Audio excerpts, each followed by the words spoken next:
भाग 1. दुपारी जेव्हा एसी बंद पडला.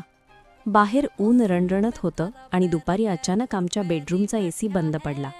अंगाची लाही होत होती, म्हणून मी केवळ एक पातळ पारदर्शक सुती नाईटी घालून बेडवर पडून होते. घामाचे थेंब माझ्या मानेवरून घसरत खाली त्या उबदार दरीपाशी स्थिरावत होते. तितक्यात राहुल रूममध्ये आला.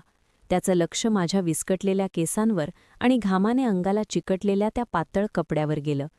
त्याच्या नजरेतली भूक पाहून मला समजलं की आज पारा आणखी वाढणार आहे.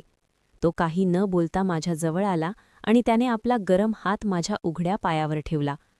त्याच्या हाताचा तो रांगडा स्पर्श होताच माझ्या अंगावर सरसरून काटा आला.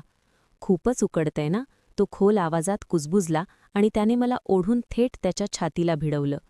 माझ्या शरीराचे सर्व कोमल भाग त्याच्या कडक देहाला स्पर्श करू लागले.